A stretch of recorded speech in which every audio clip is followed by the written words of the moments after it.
Thank you guys again for your time and effort and energy today. For those that met with Myrna last week and this week, thank you guys for that. She really enjoyed those meetings with you guys and helping to come up with some plans for you guys towards your aim, which is what we're going to start learning about today. This is, I think, kind of the well, Robin will tell you more about it. But I think this is one of the most important pieces of all of this, is making sure that all the time you spend trying to capture your thoughts and collect them, help you move towards your goals and objectives. And the fact that we get to craft our own aim, Mr. May and I both live our dream every day, but we have different dreams. So, and if we don't, then that's creepy. So,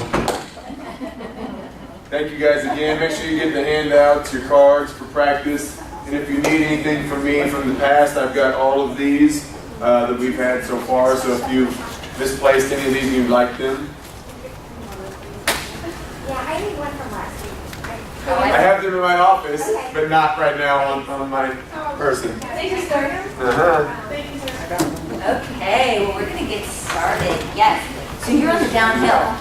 Woo-hoo! Right? So we're 2/3 done.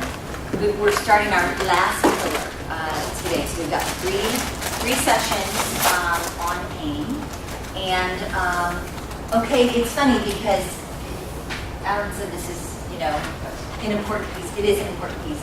And recently someone asked me, they're trying to make me choose, which practices I love and which section, and they're all so good. And you're probably, hopefully, recognizing that they all have a place and a piece of your toolbox, and they all start working together. So we're going to start talking about an inspired me. Any thoughts from the last couple of weeks? I'll be asking more specific things as we delve in, but anything anybody's just burning to share right now? We'll just jump right in. Because we're always going to do a quick review. And somebody mentioned, they're like, at one of the surveys I had done after class, I'm like, at first I thought this repetition was really redundant. And then they're like, but by the end I realized that I needed to keep hearing that over and over to get it embedded in my brain. So bear with me. We know that, so the old research was that we have to hear things 13 times before we get it. But I recently heard it's 26 now. But I can't tell you that research, so I can't quote that stat.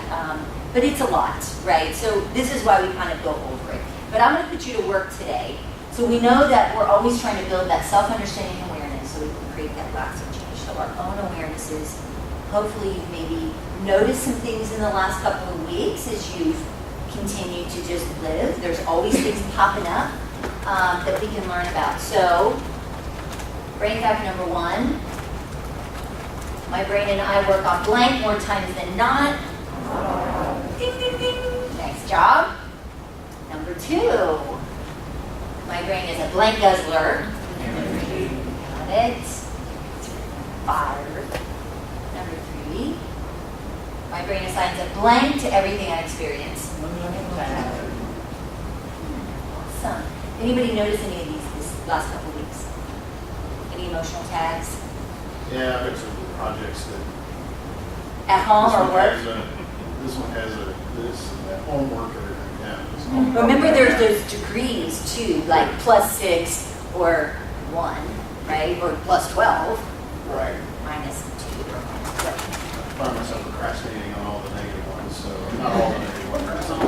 Yeah. So when you notice your emotional tag, what'd you do? Did you just notice? I noticed and I stopped and I don't really feel like I had the energy to tackle it. And I did my meditation practice and kind of refuel a little bit and just put headphones on and plow through it. So what you did, so you noticed emotional tag, then you were curious a little bit. So you practiced curiosity even though you don't realize it, which led you to the fact that you were a little lacking maybe in some mental energy, which led you then to just do some breathing to fill up a little bit so you could tackle it. And did you find that helped? Yeah, it did. Yeah. Yes. Got solid. I love it. And it was like, how long did that take? 3 to 5 minutes. Yeah. Yeah, good for you. Or just again, remember that first piece is first we have to be aware. Like that's the first thing that we have to notice before we can do anything else. So, kudos to you. Nice. Anybody else? No awarenesses of emotional tags, the weather, the rain. I'm always surprised at how many, things related to things we can't control. The weather. I'll share my story, Robin. Okay, let's hear it, Alan. It encompasses at least the top two, but I was really drained a couple Mondays ago from a long weekend. I got home Monday night, and my wife asked me to take the library books back. So I was very much just kind of a zombie mode, kind of quasi-autopilot, almost asleep, walking around. And I grabbed just the whole pile of books because I asked her if all the books need to go back, and she said yes. And I had inadvertently grabbed one of the Laura Ingalls Wilder Little House on the Prairie books that her grandmother had passed down to her. And it's a family heirloom, and it got taken back to the library. And every book that gets taken to the library and dropped off that's not theirs, they assume is a donation. So they immediately box it up and ship it out. So When did you notice it? when? When did you realize all that? The next day, she said, "Did you take all those books?" I said, "Yeah, I asked if all those books need to be taken." She goes, "Well, not that pile, just the other piles." I said, "Oh." And I did. I took all the blame because it was my fault because I grabbed the books and called up the library and chased down the box and sent a very polite email to the man that sorts through them all and asked him to sort through it, and before they send it back off, can you look for this book? And sure enough, they found it and got it shipped back, and all was solved. But I went from goat to hero quickly, but I would have been in some major trouble, and I was just, normally I would have sorted through it and made sure I double checked it and not just taken the word that, yeah, they all go back. At the end of the day. But I just, 9 o'clock at night, So did you beat yourself up or did you give yourself grace? I didn't beat myself up, but I don't tend to do that much anyway. But I did have a brief moment of, man, if you weren't tired, you'd have never made that mistake. So I was just aware that my energy, guzzling brain, was out of energy. And so I just was not myself when I went and did that little errand. Well, I think it's always nice when things end up, you did end up the hero. Sometimes we don't end up the hero. Yeah. And then that compassion piece might have to come into Yeah. play. It would have been different had the outcome been different. It would have been a little tougher. Different. It might have changed how you experienced that, Yeah. So you might have needed to give yourself a little more grace. Yeah? These things happen. They do. Thanks for sharing that. Mhm. Anybody else? Okay, we'll keep going. See if we got anybody on the next three. Number 4, my brain is a blank junkie. Novelty. Good. Always looking for what's unique, different. Likes to be stimulated. Number 5, my brain likes. Okay, we're down to one person. Oh, you're looking at it. Okay. Quit cheating, Kim. Check. That's okay. Closure. We're always trying to wrap things up, right?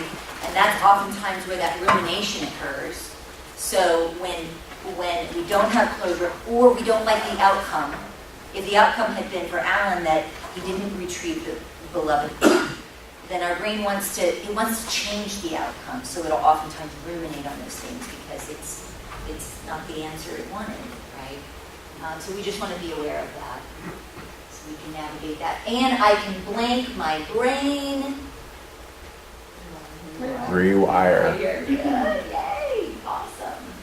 Anybody do anything novel lately that they found interesting, stimulating, different? No? We've been just in we've been being outside with the nice weather last weekend, mixing things up. I did though. Well, that's really interesting. So I just read an article yesterday about how being outside amidst nature is so good for our well-being. And so they have all these studies that they cited. I'll share it with Alan and he can share that with you. all these studies that they had groups who would like just take a walk in the city, and then a group that would take a walk in the park. And many studies have shown that, and they think, you know, number one, we're surrounded by living things instead of non-living things, but also the novelty of the difference between all trees are different, all flowers are different, all, you know, landscapes are different. They're novel as opposed to kind of the stark, you know, buildings, although there could be novelty if we search, we're curious about those inner, you know, those city landscapes. But yeah, so it's interesting because I've recently started trying to do more outside than like on my treadmill, you know, because I know that I'm going to derive more happiness from that, just being in nature. Anybody else? Maybe spinning on anything they wanted closure for, with, and didn't get it? Would you like to share? No? You had a laugh, I was just wondering. Oh, that's just my life. Oh. In general. I don't know if I can narrow it down. Lots of right now. spinning plates that, Well, just, I'm a checklist person, so even if I check off 90% of the things, if I have one that didn't get checked off, it'll bug me. so have you used any mindfulness to help with that? Yeah, I mean, I've tried to like, at least think about when I'm making the list if they are reasonable things that I can actually do. Because if I'm setting myself up to fail, then it's probably not helping me. Yeah. Well, it sounds kind of like what you described as doing visitor practice, a little bit creating some space, and let me just gather the facts about what's left, maybe, you know, and then can I live with not having that completed today? Will life end, or will it continue on? Putting things in perspective, you know. But I love that you noticed that, because again, with awareness, then you get to choose how you perceive. Not that it's going to be a quick fix, but, you know, we can remember to bring some of those tools in. Or maybe even being curious about that. I wonder why I feel like I need to get all this checked off by the end of the day. Could I breathe through and let some of those just not be done? You know, and use some of my mindfulness practicing. Yeah. Good. All right, well, let's keep going because I get to share 3 new brain facts. Come on in. So these are our last 3. Brain fact number 7. My brain and I like storytelling. And this is in your packet, your aim packet, I think should be. Yeah, I think it should be. So my brain takes in lots of information from the world and it organizes it into a story for us.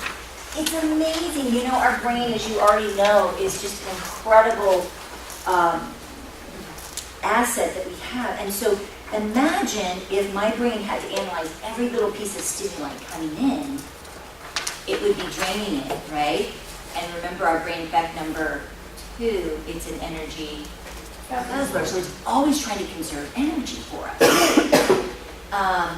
which is amazing. And it's amazing that it does this. But the problem is my brain often gets the story wrong. Yet I believe my brain's stories. So our brain is doing what it thinks it should, but it is not a reliable indicator. We tell stories to ourselves, little stories, big stories, all the time. So let's just say your boss, you get an email from your boss and says, I need to meet you tomorrow for lunch, or meet me tomorrow at 10. That's it. What do? It starts out as fact.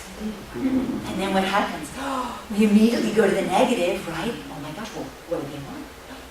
Oh my God. Then we start adding all this baggage to it, right?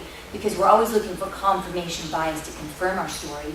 And then our story builds. So, that's unusual. They never asked me to lunch.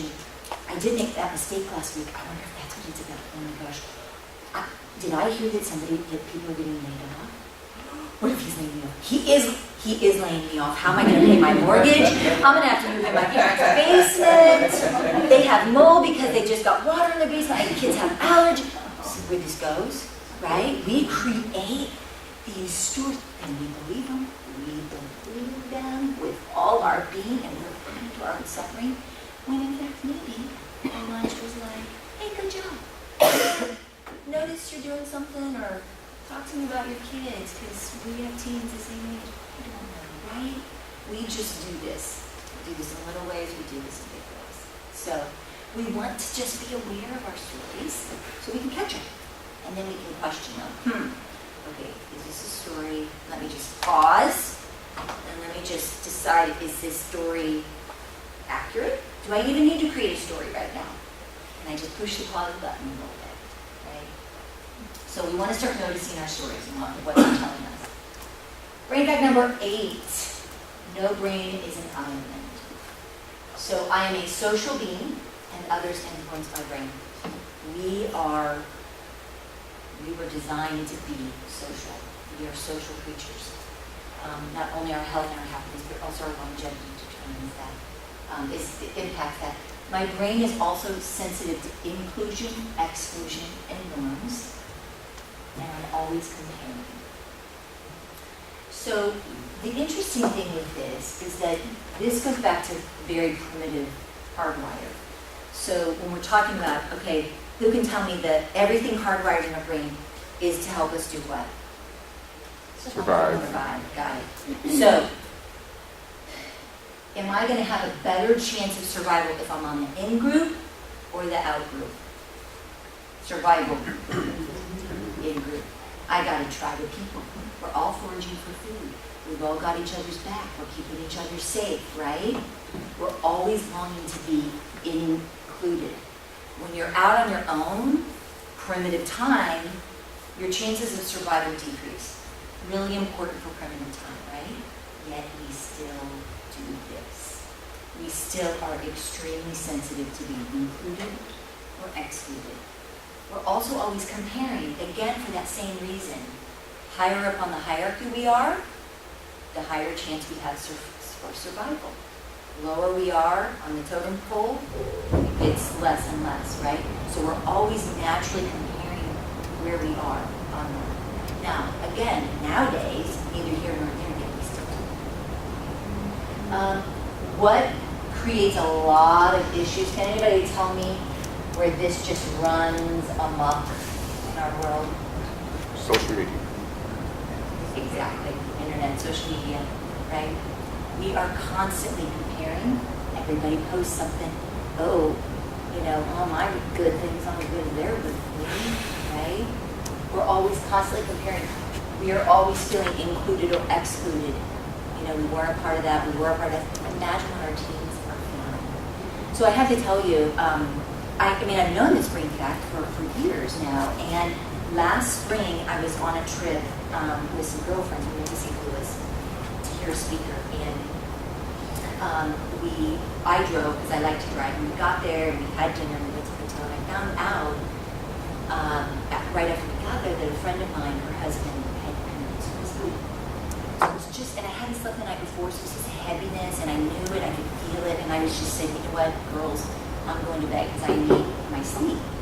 And so they stayed up and had wine and girl talk and yada yada, right? No big deal. Well, then the next day, they're talking about this conversation and all the things that they talked about. And I wasn't there. And these are my friends. And I immediately noticed, this is why we tune in, right? Tuning into what's happening. I immediately noticed this sensation, and I couldn't quite figure out what it was. And then I was curious, and I'm like, what is going on? And I'm like, I'm feeling excluded from that conversation, right? I'm like, I'm 50%. These are my friends. And yet, I'm feeling excluded because I wasn't a part of that conversation. And so then, of course, with my toolbox of mindfulness, I gave myself compassion. Well, of course you feel a little left out. Of course. But then I did my vivid attention, my closer look, and I created some space. And I'm like, you know what, let me get the facts here. These are all people who love. Like, I love them, and they love me. It wasn't intentional. Literally, they were out for an hour. Not a big deal. There wasn't anything I couldn't get caught up on, right? And then I was able to just work through that and let the weekend continue. Now, if I hadn't noticed it and I wasn't tuned in, I might have let that kind of irritate me or be in the back of my mind, even not even knowing that this is what was happening, right? And it could have ruined my whole weekend. Something that was just so innocent on the surface. But I was completely surprised at how this felt. So what it reminded me two things. One, we are never excluded, no matter how old we are, from feeling included or excluded. People who act like they don't care, they might not hear, but hear, right? The other thing was thinking about our teens. How many times do teens go throughout their day feeling included or excluded? I can't imagine being a teenager feeling what I felt 5 times in a day. It was hard just feeling importance as an adult and having some tools to navigate it. No wonder we've got teens who are anxious and depressed and struggling. The other thing is I think too, we can't obviously control what other people do, but we can keep this top of mind so that we live a life that we know that other people are going to be sensitive to. So I try to be very mindful. I'm sure I fall short, but I try to be mindful not to exclude people because I know they're sensitive to it, right? So maybe, you get a few people going to lunch, and you just don't notice, not intentionally, that you didn't invite these couple people over here. But once you know this, you just start realizing that, and I don't want to be that person that excludes people. Not sure, again, we're all doing the best we can. I think there's just a lot of things that people do that aren't intentionally excluding. But I think if we're living mindfully, we can try and keep that top of mind. So, anyway, no brain is 9. And brain fact number 9. I can free myself from my autopilot brain habits. I can be in charge and choose to override my autopilot habits if I'm in the present moment. To create those new neural pathways, I have to be present. I have to be mindful in this moment so I can make good choices. Whoever created the reactions and actions I want to cultivate. Okay, any questions on our last 3 brain? Cool, aren't they? So I want you to be thinking the next couple of weeks, those 3 new ones are storytelling, are and sensitive to the inclusion, exclusion, and then just the fact that we need to be present to create these new neural pathways. Okay, good group of attention. We want to calm our mind so we can gather clear, accurate information. We have to be in that place of kind of quiet and calm so that we can start to notice what is this I'm feeling. What is this weight? So that we can then be curious about it, right? So our 3 practices, if you remember, are just this, right? That's our calming, our open attention, receptive, like letting those things go so that we can be open to ideas, to thoughts, to let that stuff just float on by or roll on by or be blown away. And then our closer look, just creating some space to gather the facts, right? What are the facts? So that I don't create this big old story of what I think it is instead of what it really is. Anybody still using any of these? Good, awesome. We're just kind of adding to each week, but you are welcome to keep using those. I really want you to. So last time we talked about attitude. Our last 3 sessions. How am I reacting? What are those attitudes I'm embodying? The ones that aren't serving me well. Of course, in our micro practices was just being curious. You're going to find that curiosity is woven in all of these. I think because once we notice, then our next step is kind of that natural curiosity that happens. But we want to be continuing to be able to look around, think with blinders on. Compassion, giving ourselves that grace to navigate those things, being our own best friend, and then of course positivity, searching, saving, and sharing. So this was our last practice. How did it go? Okay. Did you remember this was? You're like, oh no, I forgot the practice. Did anybody have any experiences? Can you tell me something that a mustard seed that you found in the last 2 weeks? You were supposed to find 3 a day. So hopefully you found a few. Don't all speak at once. Come on. It doesn't have to be earth-shattering. Anything that was just brought you joy. Yeah.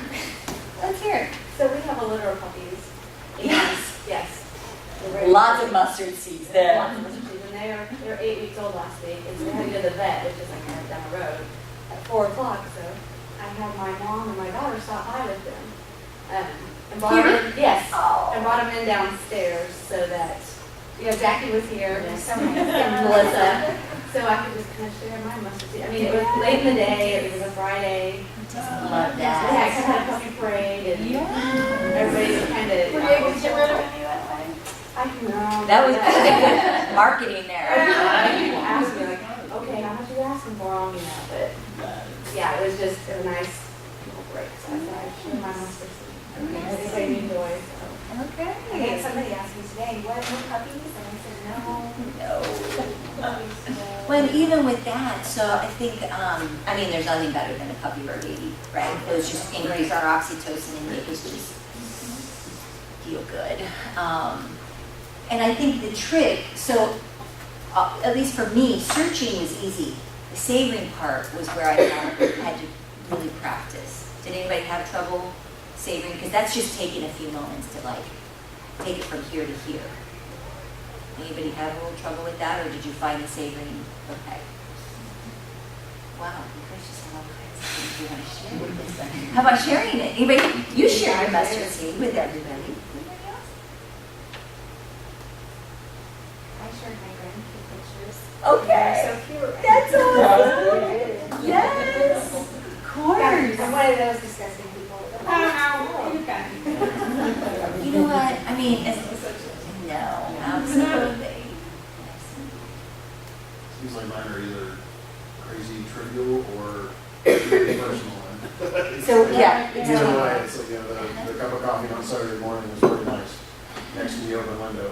So there's that moment. But there's also other things like, I'm not going to share that. That's okay. So, Sure, of course. We aren't good enough for you. I'm not tender enough for her.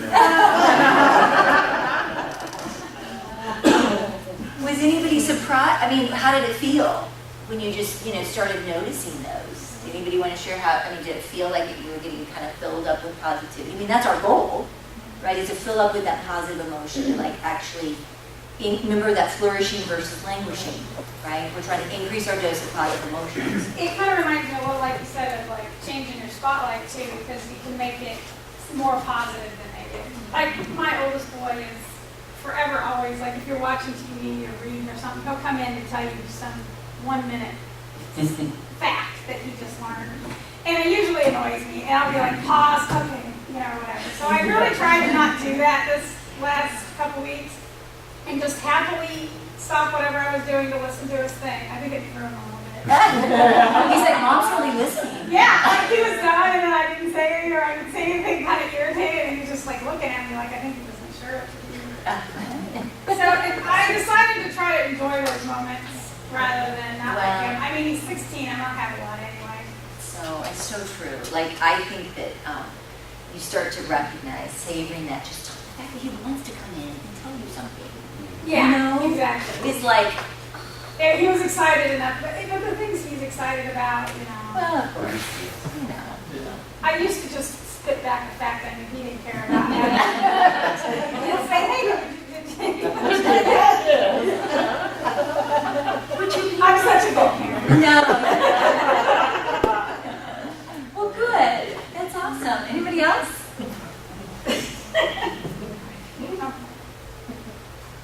When my daughter came home from school and on the way back, we went to go see Rent on the last day, and I was kind of excited. And I was really glad because when I walked in to buy the tickets at the desk, they said if you had cash, you could see it for $25 and be on the floor. I was like, that is great. So did you have it? It took me 5 blocks to find an ATM in Oh. downtown Kansas City, but it was worth it. So there could be all kinds of things. Savoring that you had that chance. Right. Savoring that you found an ATM. Yeah. Savoring time with your daughter, It was a good Sunday afternoon. Sometimes my mustard seed is simply getting a front row parking place. I mean, it sounds silly, but and not that I I sometimes intentionally park far away so I can have lots of steps and walk in. Don't say that just for me, Robin. Could you tell? I'm like, oh, Alan's. All right, catch this up real fast. No, I really do that sometimes, but then when you get that front row, like, or the other day, I was downtown in Summit. Okay, I pride myself on parallel parking. I have a big vehicle and I love to parallel park. And I nailed it. I even, the person was with me, I put it in reverse to make him look at that. Look at that on the screen.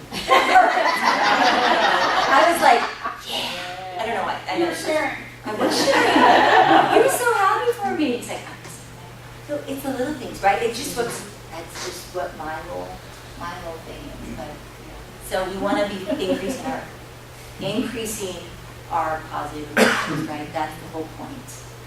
And then what happens is, so just like that, we start off very surfacey, right? But then what happens is we start to get in this habit of noticing these things. And then when we go through a hardship, we're already in the habit of noticing. So we start to notice, oh gosh, look at that good thing that happened, even though this was hard. Look at that good thing that happened, even though this was hard. And so it starts to help us really build that resilience as we move forward. So it has lots of benefits. Okay, so our third pillar, aim, right? Our aim is about what pathways do I want to grow? Where am I going? So our aim is the direction we want to be moving, okay? We're never going to get there. We're never going to get to our aim, but we want to spend our whole life moving in that direction, okay? So a little bit difference between a goal versus an aim, because you might be thinking, well, those seem similar. So goals are very destination oriented, right? They are a narrow focus, and we have a place to go, boom, check, right? That's our closure, right? Versus an aim is this very broad view. So our focus isn't this narrow, it's a very wide lens, right? So we can see that it's just this direction we're moving. It's not necessarily a specific path. Now, both are important as long as they're aligned. So they're neither here nor there, but what we're going to start talking about is that we want to identify our aims so that we can align our goals with our aims to get us there. Because if we have an aim over here, and then we have a goal that's taking us this direction, well, okay, it's not moving me to the self I want or the life I want, right? So we want to just start taking a look at those. These take time. So what do I want to accomplish, right, in my lifetime? Who's the person I'd like to be? How do I create the life that I want to live? There's a lot of things we can't control in all of this, but there's a lot of things we can. And so this is part of it. This is that target that we're always going to be shooting for. But we want to be mindful of it so that we can align everything to be moving in that direction, which is what all of our practices are going to help us do these last 3 sessions. So when mindful, we might as well be mindful of something. So when I first started this, I'm like, well, wait a minute. If aim is in the future and mindfulness is in the present, how is that important? And it's important because we could be in our own little present moment, right, in our own little bubble of now, which is nice, but if I never look up and figure out where I want to go, I'm just going to stay in my own little bubble of me, myself, and I in this moment. And while this moment is good, we also have to be productive. We have to be growing. Right? We can't be stagnant in this moment. So we want to start cultivating those things and creating us so that we can be moving in that direction. So we might as well be mindful of something in the here and now, which of course we've been in all of our practices. How about in the months and the years to come? And how about in our lifetime? Right? Let's look at our whole lifetime. So when we get to the end of our life, it's been intentional. We've been growing, we've been becoming who we want to be, and we've created that life, so there aren't regrets. But we have to have a plan, right? We have to have some skills under our belt. So I love this. Ty Cashin wrote, what we allocate our time and energy to becomes our life. What we allocate our time and energy to becomes our life. Kind of like wherever our spotlight is shining, whatever we're paying attention to. But we want to be thinking about this. Where am I placing my energy? Because, and this is kind of interesting, our time plus our energy shapes our experience. So whatever I'm making time for, and however much energy I'm putting into this, shapes my experience, right? Our experience shapes our memory, because whatever experience I have, it goes into my memory. And then our memories shape the lens by which we see everything else. So if we have a bad memory on this, or a negative memory, it's going to shape everything moving forward. So, having said that, this is like mind-blowing, but we want to be thinking about, where am I placing my time and energy? Bottom line. So, this is an example of unaligned aims. So this example, I have no idea what my aim is, but I've got some goals. We're going to use the example of weight loss because most of us have tried to lose weight sometime in our life. Hopefully, maybe you have, maybe you haven't, but you surely have known somebody who has. So we start out, right, here's our intention, I need to lose 10 pounds, right? And so we have a goal, right? And this goal, I'm going to lose 10 pounds, so I'm going to start off and do this shake diet and drink every meal as a shake, because it just seems like that's going to be a really easy thing to do, right? Well, then there's a hiccup in the road, and it's my birthday weekend, I fall off the wagon, I eat my whole cake, I eat out every meal, I'm done. Like, I just totally royally blew it, right? Now, this is a goal. I had a hiccup in the road, I've eaten everything the whole weekend, so what am I going to do? I'm going to quit or give up. What's the point? I can't make my goal, right? I'm going to quit or give up. Now, let's just say, I don't know, a month passes, my pants are still tight, I still need to lose the 10 pounds, so I make another goal. Okay, this time I'm going to do Weight Watchers. Part of Weight Watchers have to be walking, right? So I'm walking every night, and then, I break my ankle. I can't walk anymore. Okay? What am I going to do? Because I have to walk to lose the weight, and I can't do that, so I'm going to quit or give up. This is the only goal. Because I can't see, it's such a narrow focus, I can't see any other option. Now, let's just say I have another intention, and I do, Jenny Craig, or whatever, right? And let's just say I made it, right? I lose the 10 pounds. Check. Done. Our grade loss closure. What do we all eventually do? We eventually go back to our ways of operating, and you eventually gain it back. This is the cycle, right? Because it's not on your radar anymore. Your brain had closure. Check, I'm done, right? And then eventually you start, kind of just falling back into your old ways of eating, and you're feeling good, right? And so we have no idea what our aim is, and our aim over here. If we're talking about weight loss, our aim that we might be shooting for is to have a healthy lifestyle. We're never going to get there, right? But we want to spend our whole life just moving in the direction of a healthy lifestyle. It's not a destination, it's a direction, right? So let's see what that would look like if we had these aligned. So first of all, we know our aim, healthy lifestyle, right? So instead of having a narrow focus, I have a broad focus. I have a wide view. So I still start the shake diet, right? I still have to lose the 10 pounds, let's just say, same example. And I have a hiccup in the road, it's my birthday weekend, I eat everything inside. But this time, instead of this narrow focus, I see that it's, okay, my aim is to live a healthy lifestyle. So instead of quitting or giving up, that's not working. What else can I try? It helps me see that there's other possibilities in me moving toward my aim. So I say, you know what, the shake thing doesn't work. I have way too many birthday celebrations in my family. There's always somebody celebrating a birthday. That is not very life-friendly in my family, right? So let's just say I tried the Weight Watchers, and I'm walking still, and I still break my ankle. But this time, instead of quitting or giving up, I say, okay, what else would I do? Maybe I could ride a stationary bike. Maybe I could swim. Maybe I could do chair yoga. Right? There's other options that I could use. It helps me see that there's a bigger picture here. Right? That's not working.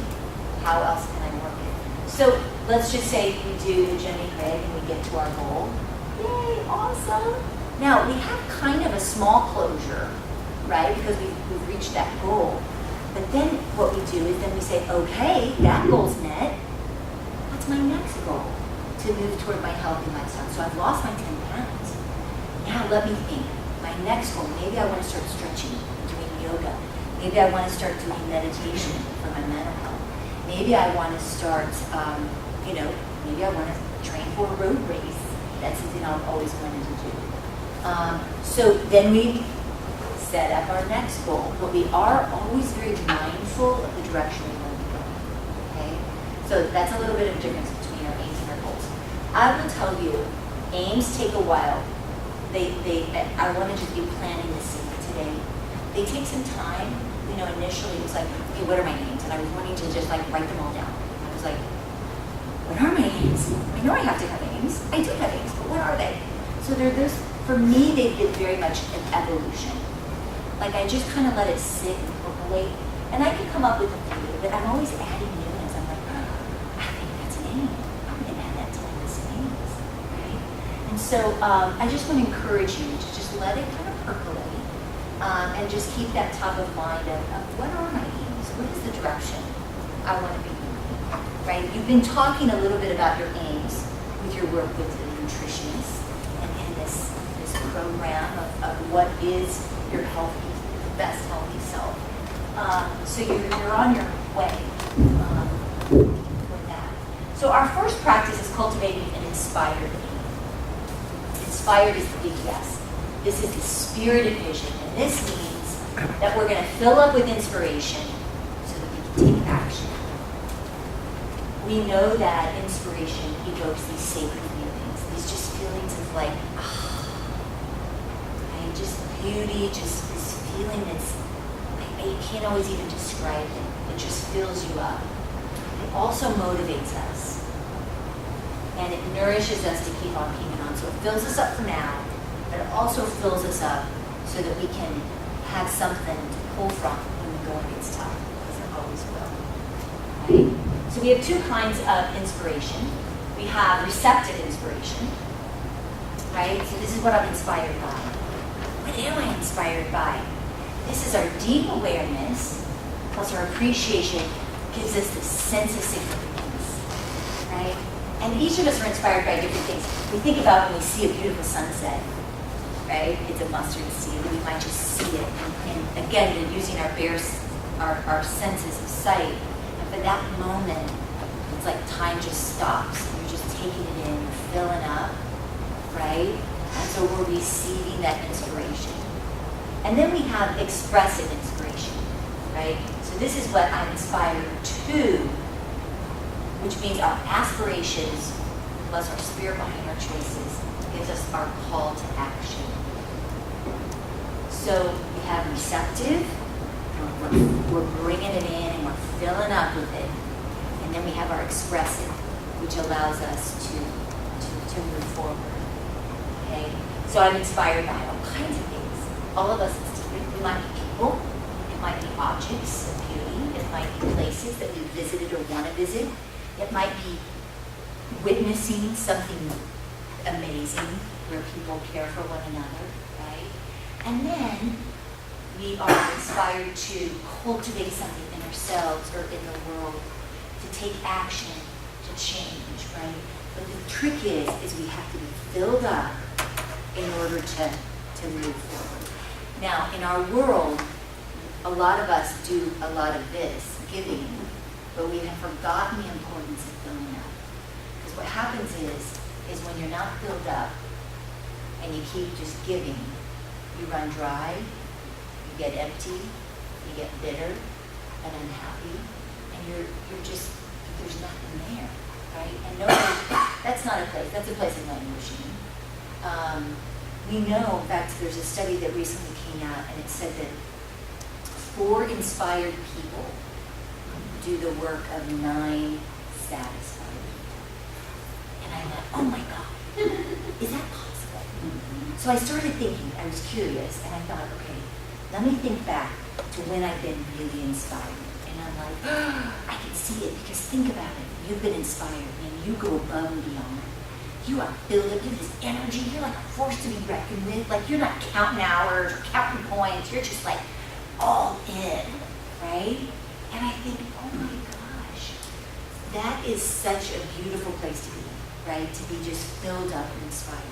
Now, we can't all be inspired by maybe our work, maybe you are, but we know that we can be filled up with inspiration in a lot of ways that are going to help us in all areas of our life.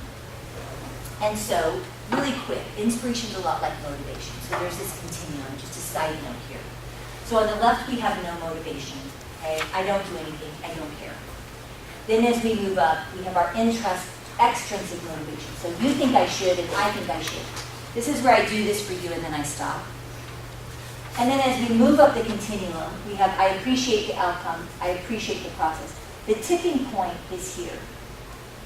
If we can get to a tipping point of anything we're doing, if we can start to appreciate the outcome, we're more likely going to continue. So if you have been maybe in, let's just say, mindfulness. You think I should, I think I should, right? I'm going to do it for a while, right? But I'm probably going to not keep going. If you can get to, I start appreciating the outcome, I start feeling calmer. I start feeling like I'm navigating things differently. I feel like I'm experiencing my days in a different way. If we can get to appreciating the outcome, we're more likely going to continue. So this is with any kind of change we want to implement in our life. Eating, exercising, if we can get to that point of appreciating the outcome. So I have to tell you, my husband, he's been in exercising, well, he's been here for a long time. You really shouldn't, you really should. I know I should, and he kind of do it half-ass, you know. Finally, he got enough doing it that he started feeling good, started feeling energetic, like just proud, and now he does it without even me. I'm like, yes, and now he's even starting to appreciate the process and enjoying the process. But if we can just think about appreciating the outcome, okay, then that's kind of where we want to try and get ourselves. If it's something we want to continue doing, of course that's our choice. We also want to be mindful of the shoulds. What happens when I don't achieve the outcome I desire or expect, and it's a should? I'm going to quit or give up. You think I should, I think I should, it didn't work, I'm done, right? Or what happens when I feel blocked, constricted, stagnant, stuck, or forced to do something I don't want to do? This is where our teens live. We're going to rebel. Don't tell me what to do. Don't back me in a corner, I'm going to rebel. We all do this that way, okay? So we want to make a mindful space for this. It's called resistance.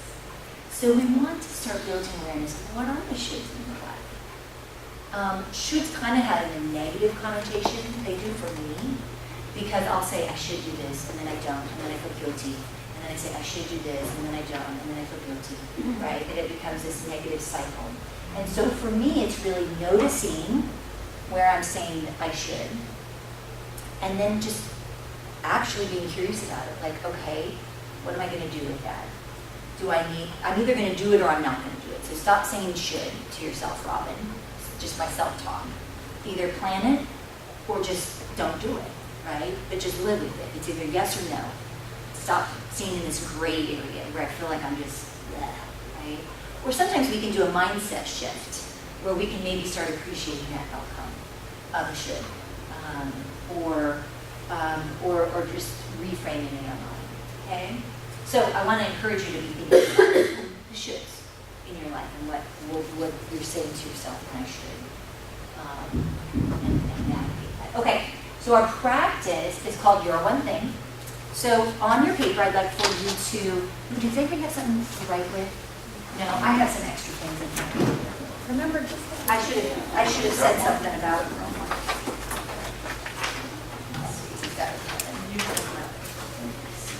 Uh-huh. Oh, I could have brought a whole bag. Yeah. You got a pen. Let's see. Wow. It's a good thing I stocked a lot of pens in here. I have a highlighter. Everybody has one? Oh, you need one. Okay. There we go. Highlighter might be highlighter. Oh, I should have it. Oh, Sure, everybody has one? Okay. So, what I want you to do is, I want you to, someplace on your paper, on your practice sheet there where it says inspire your name. You can do it on the front someplace or on the back, it doesn't matter. It's this one, the little one that's separate, not stapled, because that's the practice. So what I want you to do is I want you to think about someone you admire. You admire how they live, how they are in this world. Now they're not perfect, because no one is, but overall, you look to them as someone that you would aspire to be like. And I'd like you to write their name down.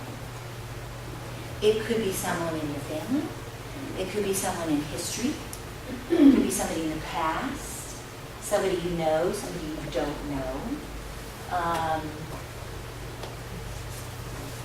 Anyone.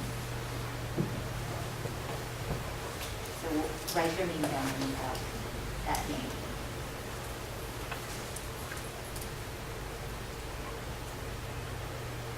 And if you're drawing a blank, which sometimes that happens, that's okay. So a friend of mine was like, hey, what happened? What I fell on the spot. It's all right. You're going to be able to take this home, so I'm just giving you time to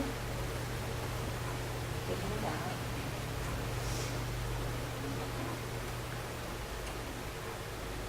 out. Okay, if you have a name, I'd like you to draw a line underneath the name, and underneath that line, I'd like you to write 3 things about that person, 3 character traits that they embody of why you wrote their name down.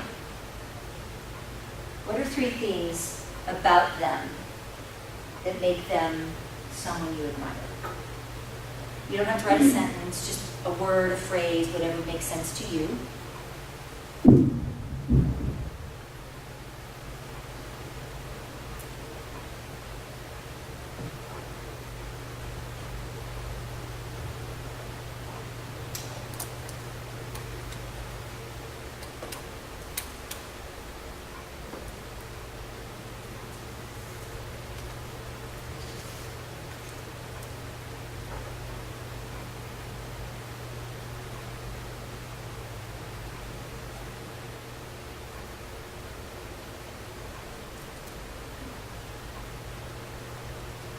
Okay. Now, what I'd like you to do is, from here on out, you're considered a hero in training. I'd like you to circle 1 that you're going to practice. Circle 1. We start small. So what we know is that what we admire in other people, we have within us. Let me repeat that. What we admire in other people, we have within us, or we wouldn't admire it. And trust me, I've tried to debunk that so many times, but it really is. So those 3 character traits, or those 3 things that you wrote down, you might not realize it, you have within you. So your job this next 2 weeks is to choose that one thing that you chose, and try and practice that one thing intentionally 3 times every day. The chances are you already do it a little bit, but I'm asking you to go above and beyond 3 times. See if you can get to 3 times. Because what happens is we start becoming the person we admire. We start making those baby steps of we're not going to ever be them, but we can be like them, right? Mine is Mother Teresa. I'm never going to be Mother Teresa, but I can sure try the rest of my life to do things that she does that inspire me. So interestingly enough, this was a practice that inspired me to create a program for kids called My Hero Within, and it's all about this hero in training, your one thing. And I was with a 2nd grader, and he said one day, my daughter, I was going into her classroom teaching mindfulness, and this was a really tough kiddo. He had, in 2nd grade, had already talked about taking his own life as an 8-year-old. And he said, there is nothing good in me. I'll never be good. I can't be good. And it was this moment as an adult, when you hear an 8-year-old child say that, it's like, oh, it's heart-wrenching. And of course, then that was the inspiration that started for my Hero Thing program. But what I realized is that we all have to work. And I told him that. I'm like, being our best self just doesn't happen. All our brain facts, all this world, this distractions, all of this negativity, division, all of this stuff does not lend itself to helping us be our best self. It just doesn't. Which is why we have to work at it. It's not going to happen naturally. But we can do that. We can be intentional. It's about these little things that we start implementing in our life so that we can move in that direction. And so no matter how old we are, we can continue to be filled up with who we want to be, and it's going to take us far. So, we have 1 minute. Any questions on that? Now, I will tell you, some of these might be a little trickier than others, so if you have a tricky one, feel free to stay afterwards. Because sometimes people are like, ooh, I don't know how to implement that. So for instance, a gal I was training, her trait was courageous. And she said, how am I going to do that? So we had to kind of think outside the box. It's like, okay, even we can be courageous in our thoughts. We don't have to go out and be courageous, right? We can be courageous, like, instead of that doubt or fear, I can say, I can do that. Or maybe something was holding us back, we forge ahead. If it's, kindness or compassion, it's then intentionally doing something. It doesn't have to be, you're not going to turn into this flying hero. It's these little bitty things, right, intentionally. And then what I want you to start noticing is how that feels. So this week, begin thinking about the shoulds in your life. Make a mindful space for them. Decide if you could get to the tipping point where you start to appreciate the outcome. If you have some things that you keep saying, I should,